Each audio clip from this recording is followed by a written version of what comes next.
Travel today TV में आपका स्वागत है। मैं हूं विनोद ठाकुर। दर्शकों, अभी आप जैसा कि आप जानते हैं कि हिमाचल प्रदेश में चुनावी जो रणभेरी है वो बच चुकी है और हर एक जो टिकटार्थी है वो अपने टिकट के जुगाड़ में कोई शिमला तो कोई राजधानी दिल्ली में डटा हुआ है।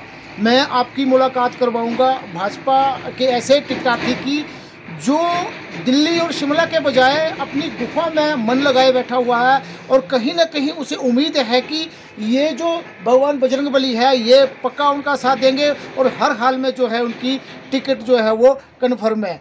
बहरहाल जानते हैं उनसे कि किस तरह की भक्ति जो है वो टिकट के लिए कर रहे हैं और किस तरह का जो योजना है उनकी, किस तरह का जो उन्होंने प्लान है वो आने वाले विधानसभा चुनावों में बना रखा है। मेरे साथ हैं भाजयुमो जिला अध्यक्ष और खनिवाड़ के जिला परिषद सदस्य अनिल डकोग।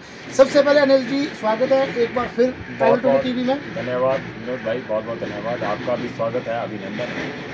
अच्छा अनिल जी, जैसा कि मेरे मन में एक सवाल है वैसा ही विधानसभा क्षेत्र भरमौर की जनता में ये सवाल है कि आखिर अनिल डकोग ऐसे समय में अपनी कुटिया अपनी गुफा में क्या कर रहे हैं?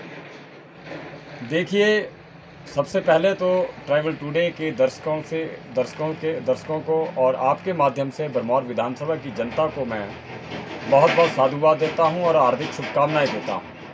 2022 में अभी जो चुनाव हमारा जो विधानसभा का चुनाव संपन्न होने जा रहा है उसकी आचार संहिता लग चुकी है और लोकतंत्र के इस महापर्व में मैं सभी मतदाताओं से ये आग्रह करता हूं कि बढ़ चढ़कर मतदान करें और अपने देश के, अपने समाज के भविष्य के लिए मतदान करें। और जो प्रश्न आपने मुझसे पूछा है, हम लगातार राजनीति में रहते हुए लगातार सक्रिय रहते हैं और कल ही मैं अपने घर पहुंचा हूं, अपने गृह क्षेत्र में पहुंचा हूं। जितने पार्टी के कार्यक्रम थे, जितने मीटिंगें जो पार्टी की तय होती हैं, उन सारी कार्यक्रमों को, सारी जिम्मेवारियों को निभाते हुए आज मैं अपने यहाँ गृह क्षेत्र में पहुँचा हूँ। लगातार लोगों के फ़ोन भी आ रहे हैं, लोगों का से संपर्क भी हो रहा है। स्वाभाविक है कि अभी 1-2 दिन के अंदर जो है वो प्रत्याशियों की घोषणा होना बाकी है। अपने अपने समर्थकों की और जनता की उत्सुकता है कि इस बार किसको टिकट मिलेगी, लेकिन हर बार की तरह इस बार भी मैं एक ही बात कहता हूं कि भारतीय जनता पार्टी के कार्यकर्ता के नाते और भारतीय जनता पार्टी के नेतृत्व के ऊपर जो हमें विश्वास है कि वो यहाँ की परिस्थितियों को देखते हुए और जनता की मांग के अनुरूप जो जनता यहाँ के लोग चाहते हैं उसके अनुरूप और पार्टी कार्यकर्ता की कर्तव्य निष्ठा के ऊपर भारतीय जनता पार्टी जो है फैसला करती है। और मुझे पूर्ण विश्वास है कि भारतीय जनता पार्टी का नेतृत्व इस तरह के फैसले लेने में सक्षम है और आने वाले समय में 1-2 दिन के अंदर जो है उसका परिणाम जो आने वाला है। अच्छा, एक बात सामने आई थी कि 2-3 या कुछ इतने कार्यक्रम कुछ दिन पहले हुए थे पार्टी के, जिसमें सीएम की रैली थी लील में, प्रधानमंत्री नरेंद्र मोदी की एक रैली थी चंबा में। तो वहाँ की जो स्थिति थी, युवा मोर्चा का जो जोश था, उसको देख के लगता था कि इस बार युवा मोर्चा जो है वो अपनी बात को मनवाने में कहीं ना कहीं कामयाब रहेगा। तो क्या लगता है आपको कि युवा मोर्चा का जो ये दबाव है ये काम करेगा या नहीं करेगा? विनोद जी, कोई दबाव की राजनीति नहीं है। युवाओं का समर्थन है, युवाओं का सहयोग है और भारतीय जनता पार्टी के साथ युवा जो है वो अपने आप को एक सहज महसूस करता है, इसलिए भारतीय जनता पार्टी के साथ युवा जुड़ा है। और मुझे खुशी है कि जितने भी कार्यक्रम भरमौर में हुए हैं, चाहे चंबा में हुए हैं या मंडी की रैली हुई है, भरमौर से हज़ारों की संख्या में युवा पहुंचकर अपने नेता का अभिवादन करने के लिए पहुंचे हैं, जो एक स्पष्ट और साफ संदेश देता है कि आने वाले समय में भारतीय जनता पार्टी की सरकार बनने जा रही है और भरमौर में भी भारतीय जनता पार्टी का विधायक बनने जा रहा है। अच्छा, एक बात बताइए, मान लीजिए कि आपको टिकट नहीं मिलता है, पुराने जो टिकटार्थी है या फिर कुछ और नाम आ रहे हैं जो पार्टी है, अगर उन पर विश्वास जताती है तो प्लान बी क्या है? कोई प्लान बी नहीं है। हम भारतीय जनता पार्टी के लिए काम कर रहे हैं, भारतीय जनता पार्टी के चुनाव चिन्ह कमल के लिए काम कर रहे हैं और पार्टी तय करती है कि इस व्यक्ति को क्या जिम्मेवारी देनी है। लोगों का सहयोग, लोगों का समर्थन और लोगों के फीडबैक के आधार पर, उसके आकलन के आधार पर पार्टी टिकट का आवंटन करती है। और मुझे नेतृत्व के ऊपर पूर्ण विश्वास है और मुझे अपने पार्टी निष्ठा के ऊपर पूर्ण विश्वास है। पार्टी के निर्णय के साथ हम आगे बढ़ेंगे। अच्छा, एक जो युवा मोर्चा, क्योंकि आप युवा मोर्चा से लगातार जुड़े हुए हैं, तो कहीं न कहीं युवा मोर्चा को जो एक मनाने की उनको इस सपोज़ करो अगर टिकट चेंज होता नहीं होता है, वहीं का वहीं रहता है। तो एक जो चुनौती है समस्त युवा मोर्चा को पुराने जो प्रत्याशी हैं भाजपा के जो एमएलए हैं भरमौर से या फिर किसी और को टिकट देती है, तो इन युवाओं को एक साथ इकट्ठा करने में क्या युवा मोर्चा जो है वो सफल हो जाएगा? पूरा युवा मोर्चा और भरमौर का युवा एकजुट है और एकजुटता के साथ भारतीय जनता पार्टी के काम करने के लिए आतुर है और ये भारतीय जनता पार्टी की विशेषता है। हमारे राष्ट्रीय अध्यक्ष आदरणीय तेजस्वी सूर्य जी, जो मुझसे भी छोटे हैं और राष्ट्रीय स्तर का नेतृत्व भी कर रहे हैं और बेंगलुरु कर्नाटका से सांसद भी हैं, तो भारतीय जनता पार्टी युवाओं को भी भरपूर मौका देती है, इसमें कोई अतिशयोक्ति नहीं है। भारतीय जनता पार्टी ने हमेशा युवाओं को आगे किया है और युवाओं के कंधे पर जो है वो आगे सरकार बनाने का भी भारतीय जनता पार्टी ने संकल्प लिया है। पूर्ण विश्वास है हर युवाओं को नेतृत्व मिलेगा, उसमें हम कितना सक्षम रहते हैं उन चीज़ों पर सारी चीज़ें निर्भर रहती हैं। अदरवाइज पार्टी की तरफ से ऐसा ये नहीं है कि इसको टिकट नहीं मिलेगा, इसको टिकट नहीं मिलेगा। जो पार्टी के अनुरूप काम करेगा, जो पार्टी की विचारधारा के साथ जुड़कर काम करेगा, जो अपने कैपेबिलिटी के साथ काम करेगा, भारतीय जनता पार्टी प्रत्येक युवाओं को अवसर भी देती है, मौका भी देती है। और यही कारण है कि आज हिमाचल प्रदेश में, हमारी हिमाचल प्रदेश विधानसभा में मैक्सिमम विधायक हमारे युवा विधायक हैं। अच्छा, एक अलग सवाल पूछूंगा मैं आपसे, क्योंकि इस बार एक जो नई चीज़ जो है इस विधानसभा चुनावों में हम घूम रहे हैं, वहाँ कहीं ना कहीं एक क्षेत्रवाद का भी जो नाम है, क्योंकि आपको जानते हैं कि भरमौर विधानसभा क्षेत्र भौगोलिक परिस्थिति में देखे तो काफ़ी बिखरा हुआ है और अलग अलग क्षेत्रों में बंटा हुआ है।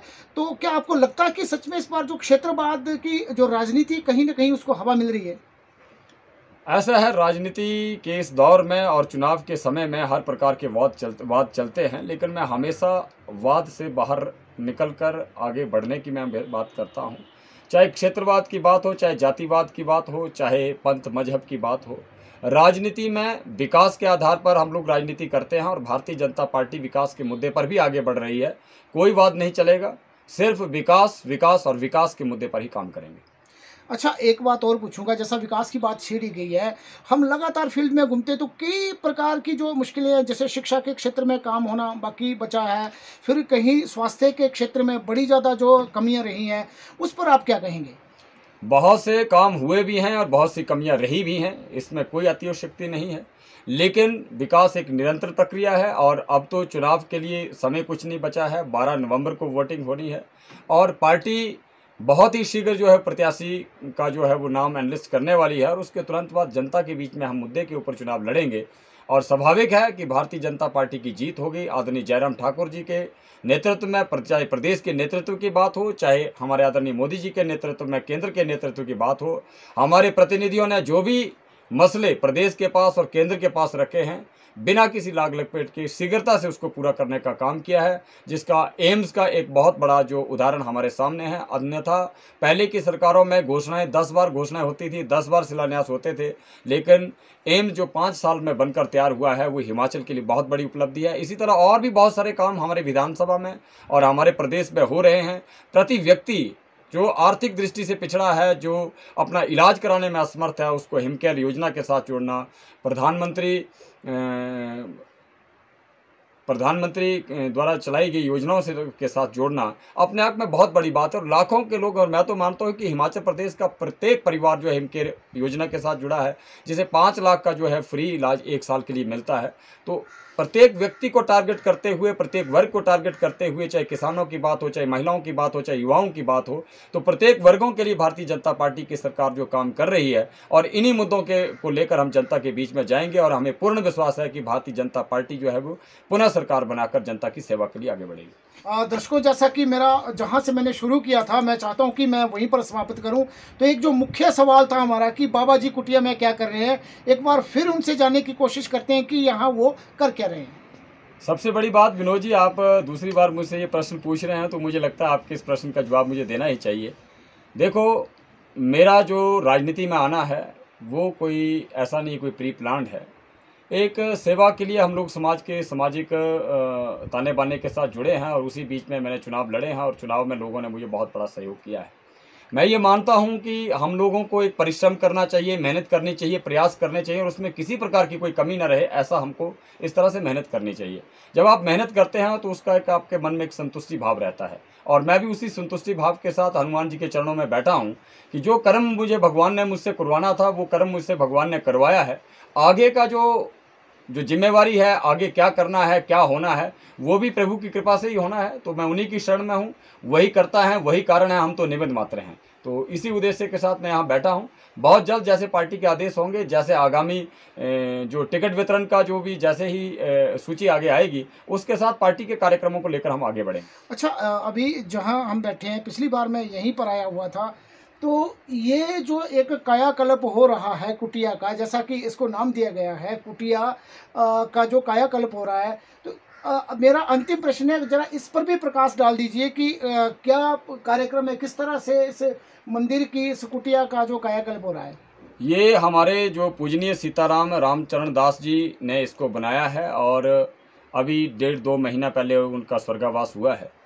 तो ये बहुत पुरानी प्राचीन कुटिया है। यहाँ हनुमान जी का मंदिर है और यहाँ पे महात्यागी पूजनीय रामचरण दास जी ने बहुत यहाँ तपस्या की है, साधना की है और उसी के बल का प्रभाव है। और अभी इसका जो है वो नया कायाकल्प इसलिए करना जरूरी है क्योंकि बहुत पुराना ये हो चुका था और इसको लेकर पिछले 1.5-2 साल से इसका काम चल रहा है और धीरे धीरे ये काम गति की ओर बढ़ रहा है। आने वाले समय के लिए ये आध्यात्मिक केंद्र बनेगा, ऐसा मेरा सपना भी है और इसी आध्यात्मिक केंद्र के साथ जोड़कर हम आगे आने वाली मानवता की पीढ़ी को एक धर्म का संदेश लेकर आगे बढ़ेंगे। ट्रैवल टुडे से बातचीत करने के लिए बहुत बहुत धन्यवाद और हार्दिक शुभकामनाएं देते हैं हम आपको कि आप टिकट लेकर आएं और भरमौर विधानसभा क्षेत्र का जो है वो प्रतिनिधित्व करें। बहुत बहुत धन्यवाद। बहुत